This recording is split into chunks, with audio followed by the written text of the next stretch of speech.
Hello Libra, Sun, Moon, Rising, and Venus signs. Kamusta kayo? Sana po nasa mabuti kayong kalagayan. Welcome back po sa Star Tarot. Kung bago kayo dito, welcome din kayo. Thank you sa inyong support. I truly appreciate it. God bless you all. Reminder lang po sa lahat, general reading po ito, kaya hindi po ito magre-resonate sa lahat. May mga ilang mensahe dito na pwedeng mag-resonate sa inyo. Meron din mga mensahe dito na pwedeng hindi. Kaya kung hindi po nagre-resonate sa inyo, hindi po sumasakto sa inyong sitwasyon, then don't take that message. Leave it for someone else kasi malinaw na ibig sabihin yan, hindi yan para sa'yo. Kaya wag ninyo pong ipilit sa sarili ninyo na na mag-fit in kayo sa mensahe. Okay? Hindi po ito personal reading. Kung gusto nyo pong magpa-personal reading kayo, doon, yun, makakaasa kayo na lahat ng lalabas na mensahe dyan ay para sa'yo. Pero this is a general reading po. Okay? So, it may or may not resonate with you. And hindi po pala ako nagpo-personal reading. para para lang malaman din ninyo.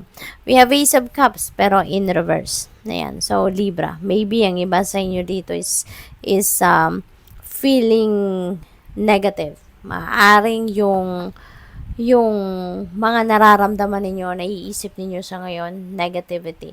Maaring bumabalot sa inyo ngayon ng negative energies. Kaya maaring emotionally drained kayo din, mentally drained din kayo. So, kasi nga, puro negative, no? Ang bumabalot sa inyo siguro sa ngayon. Possible din na nalulungkot kayo, low vibe kayo, kaya ganun ang sitwasyon ng iba sa inyo. Okay? So, what else? We have Two of Cups. Ayan. So, baka ang iba sa inyo rito, merong pinagdadaan ng problema pagdating sa love life, no? Kung meron kayong karelasyon, baka merong breakup or kagagaling nyo lang sa breakup or baka merong rough patch na pinagdadaanan ng iba sa inyo dito with your person. So, again, hindi po ito magre-resonate sa lahat. Kasi, ang iba naman sa inyo, hindi naman ganun ang sitwasyon. So, this could be just for a few of you here, no? Libra. Kaya, take it as it resonates. Okay? Kung hindi nagre-resonate, don't take it. Kung nagre-resonate, then ibig sabihin yan ay parang sa'yo na mensahe. Okay? So, for others of you naman dito, Libra, maaaring you are welcoming a new person sa buhay ninyo. Maaaring you will be meeting new friends or making new friends sa ngayon. Maaaring you are collaborating with someone, no? Baka bagong kilala ninyo, bagong katrabaho, or stranger na maaaring magkausap lang kayo out of the blue at mag-decide kayo na mag-collaborate into a project, maaaring ganon. This could be any kind of relationship na maaaring dumating sa buhay ninyo. Baka meron ditong bagong love and romantic connection, no? Na mabubuo para naman sa iba sa inyo. So, it could be that as well. We have Page of Wands. Yan, this is good news coming your way. Meron magandang balitang maaaring dumating na related ito sa inyong trabaho, career, negosyo, wherein magagamit ninyo siguro dito yung inyong passion, may a-apply ninyo dito yung inyong mga talents, skills, and gifts. Maybe there are news coming your way that will give you an opportunity to explore, diba? Other avenues, other than kung anong pinagkakabisihan ninyo sa ngayon. Ace of Pentacles is a new beginning energy. So, this is really beautiful kasi related ito sa inyong kaperahang aspeto. Maaaring ito na yung simula ng continuous inflow of abundance and prosperity into your life.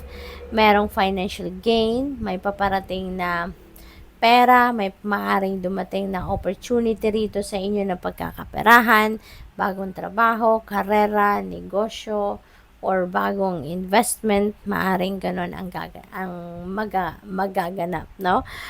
Pwede rin na baka merong pamana, baka merong inheritance or panalo, 'di ba? Sa inyo na maaring dumating. We have Knight of Swords. Changes are coming your way, no? Maraming pagbabago. changes. So, plural form, marami to na maaring magbago sa inyong sitwasyon, Libra. So, depende, no? Sa inyong kalagayan, depende sa inyong mga pinagkakabalahan, but there are changes na maaring dumating sa buhay ninyo at mag-unfold sa ngayon. So, saglit lang po at may nalaglag na card.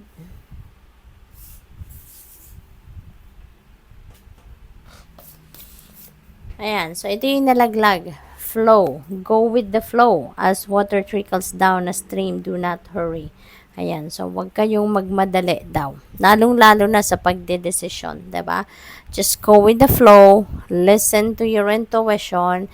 Pakinggan ninyo ang inyong intuition at sundin ninyo ang intuition ninyo when you are making a decision. Kasi yung intuition ninyo, reminder lang, divine guidance yun. That's coming from the divine universe. Kaya, it will always guide you, no? Sa kung saan kayo magiging mabuti, maganda ang inyong sitwasyon. It will always lead you to the right path, okay? So, just go with the flow, okay? What else? Uncertainty. The shades of gray within the fog will eventually lift. Kaya, kung ano man mga uncertainty na yung pinagwuwurihan ninyo, lift it all up to the divine lang. Ialay nyo na yan sa Panginoon. Ipagdasal ninyo yan. Kasi lahat naman ng problema, lahat naman ng concerns natin, naririnig ng Panginoon. And God is going to send us support whenever we need it. God knows kung anong kailangan natin. 'Di ba? Kaya, kung kailangan na natin ng isang bagay, huwag kang mag-alala, dadating at dadating yan. We have dance. Allow yourself some fun each day, just as the sun dances with the moon each night. Okay? So, ayun. Have fun. Okay? Have fun. Hindi pwede na puro trabaho lang, puro obligasyon, responsibilidad lang sa pamilya ang inaasikaso natin. We also need to give ourselves time to have fun, time to relax, time to reflect. Kailangan natin ng balanse. Okay? So, what else? We have resilient, stay as strong as evergreen trees. Ayan. Ganon tayo. Filipinos are very resilient, 'di ba? Kahit ano man ang bagyong dumating sa buhay natin, kinakaya natin. There's no way other than getting up, 'di ba? At lumaban. Kaya ganun tayo, resilient tayo. And ang message na to, stay strong. Ito sabi sa'yo, huwag kang paghinaan ng loob, huwag kang sumuko sa mga hamon ng buhay kasi parte talaga yan ng buhay natin. That is part of our journey, no? Lahat tayo at some point nakakaranas ng storm sa buhay, but lagi lang tayong lumaban. Okay? Parte yan ng journey natin. Nakakatulong yan sa atin para mas lalo pa tayong maging matibay, lalo pa tayong maging resilient, lalo pa tayong maging matatag. No? So, good luck. Thank you for watching Love and Light. Namaste.